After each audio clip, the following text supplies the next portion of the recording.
It is hot outside today. I did go for a walk a little earlier when it was cooler, but yeah, we're recording inside today.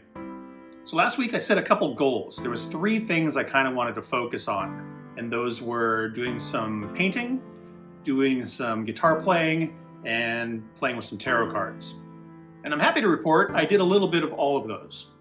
As far as the paintings, there's some things I'm working on that are not quite done yet. There's one of them that's close. I'm just painting a bunch of space cats. They're just like little astronaut cats. It's just a weird idea I had, and I thought, why not? So I was doing a little set of those.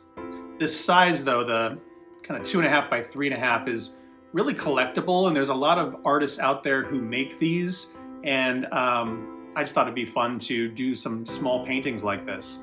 So that's been good. I've been just kind of noodling around with that and trying some different things out, and I'm gonna keep doing that. I think that's super fun and a really great creative outlet. Now, as far as the tarot cards, I have a tarot deck I really like. It's just a good old Rider-Waite deck. That's the art and style and all that, and I just really like the imagery. It's very classic. And I have another deck that's much more kind of creepy, and it's a cool deck, but it's over on a shelf over there, and every day I just flip over a card and I look at it. And when you do that, you know, you look at a card. Let's take this one, for example. This is the 4 of Pentacles. So Pentacles typically have to do with things, money, tangible things. And you know, the 4 of Pentacles, you've got this guy who's kind of hanging on to that. And so there's a bunch of different ways you can kind of interpret that. For example, it could be somebody who is being stingy, or it could be somebody who's being protective of their stuff or their money. Yeah, different things like that. Of course, the other cards sort of inform that. And a lot of what tarot reading is, when you involve a second person, is just a conversation. Some people get real into the energy and the intuition and all of that. Really, for me, it is just intuitive psychology. It is just these archetypes that help kind of drive a conversation and raises things up that become part of that conversation. I think it's really interesting. But yeah, I've been doing that every day, just flipping a card, looking at it and going, you know, what does this mean? This could be this, or this could be that, or this could be that. And just kind of familiarizing myself with the different cards. Some of them are so similar, you know, like a couple of cards might have similar meaning. For example, here the 5 of Swords and 5 of Wands.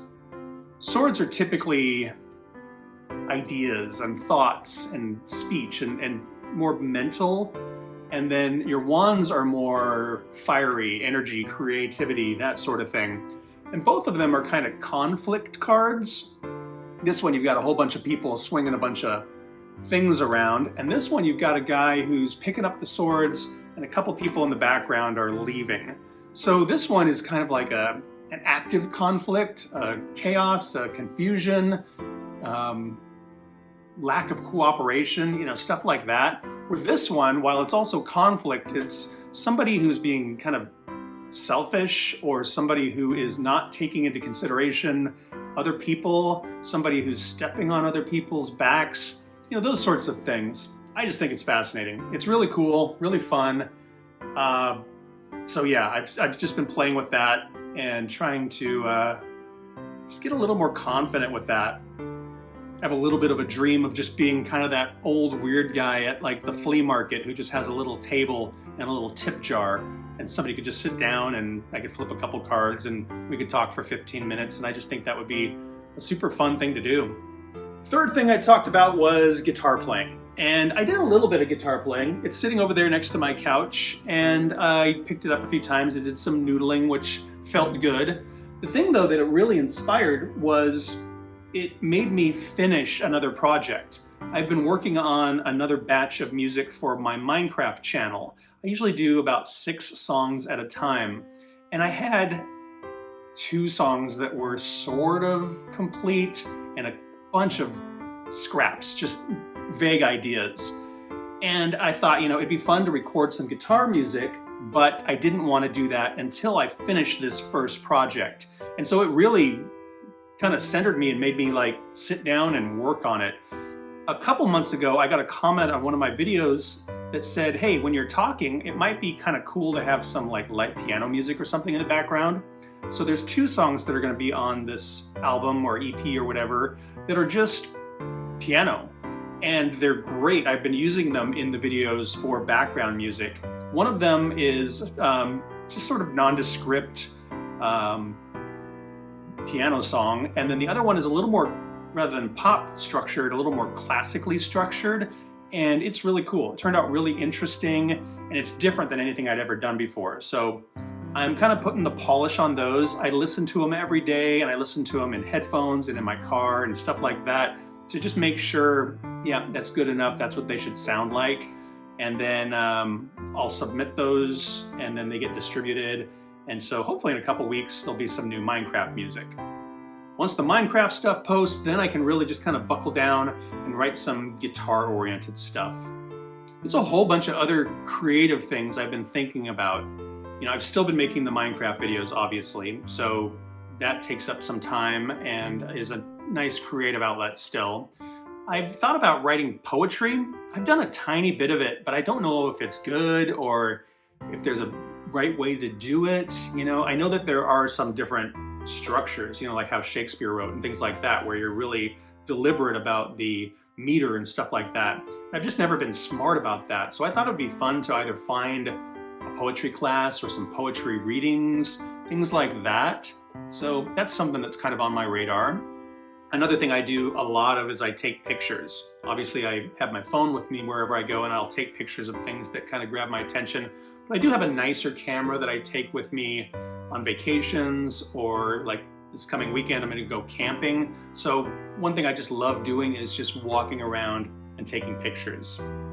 On my Instagram, I post a couple pictures every week of somewhere I've been in the past or something I've seen recently. Yeah, just picture taking is something I really, really enjoy. It really makes you kind of look around for interesting things or capturing things in an interesting way. And I just really like that. Gosh, it is June already, and so I am entering my 3rd month of part-time life. So far it's been really good.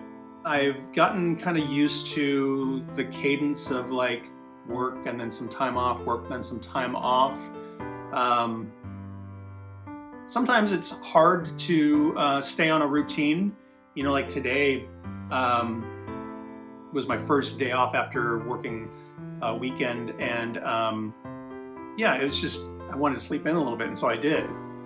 A whole bunch of things I wanted to get done today, and many of them I have. There was, a bunch of tasks and chores and stuff like that I need to do.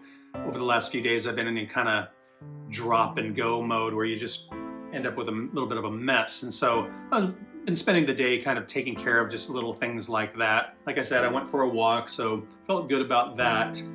I tend to be a pretty organized person. I am a big fan of Tiago Forte. He is a guy who wrote a book about basically an organization system he refers to as your second brain. Everybody has a phone that has a calendar and reminders and notes. And there's a very specific way that you can organize this. And it is based on some previous knowledge, kind of the getting things done method. And it works really well for me to keep everything organized. And then every week, usually Sunday night, I sit down and I kind of process all of that. I look at all of the notes I've collected for my week. I look at all the to-dos I put into my to-do list, and I have kind of like an inbox. And then what I do is I go through and I organize them. These are things I want to do immediately. These are things I could do someday. I go through my inbox of my mail and I get rid of everything, stuff like that. And then at the end of the month, I do a month-end thing where I do something similar. I look at my checking account, make sure everything looks normal and nothing's weird. I go through all of my photos that I took for the last month, and I get rid of any screenshots I don't need, or sometimes you just take pictures so you remember something later. I clean all of that out so that it doesn't just pile up. And then of course I go through my finances, which are little different now because I'm not making as much money being part-time, and some of that I am pulling from savings. And so I look at where did I plan on being and where am I now, and do I need to withdraw some money to cover things or move some money around? So here we are. And anyway, so far so good. Things are looking great and nothing is weird. One thing though is I went to Astoria last month, and that kind of wobbled my budget a little bit. I spent a little bit more than I had intended to. And then coming up this weekend, I'm going camping. Gas prices are just wild right now, and so even road trips are kind of expensive. Camping, you're gonna eat food anyway, so there's that. But oftentimes I'll go into town, do some touristy things, and so sometimes that can cost some money. And so that leads to my thoughts of like future planning and things like that. I would love to go back to New York. I would love to explore some other cities. I haven't been to Chicago in a long, long time. I would love to get back there. There's some places down south-ish, like Nashville, never been there. I think that would be fun. I'd like to get back to Santa Fe sometime and kind of noodle around there. But that all costs money, and I'm very anxious about spending money. Again, I have a budget and I can, of course, save for things, but when you don't have it all coming from a paycheck, it just feels really weird and really different. And I think a lot of that is just psychological. It's just me having to be okay with this kind of new way of doing things. And as I said in my first video, I would love to come up with a side gig or something where I could make some of my own money. I just think that would be worthwhile and fulfilling, but I don't know what to do, and I don't want to put a lot of energy into that right now. I'd rather put energy into things I'm passionate about or that I care about, and then if one of those turns into some income, that's the right way to do it, I think. So as far as those goals of guitaring and tarot cards and painting, I'm gonna keep on keeping on. And then some of the other things that are interesting, I talked about like poetry, things like that. I'm gonna do some more investigating, see if maybe I can find some outlets there. Gonna go camping this weekend. I'll take lots of pictures. I'll probably share those with you next week, and I'll see you then.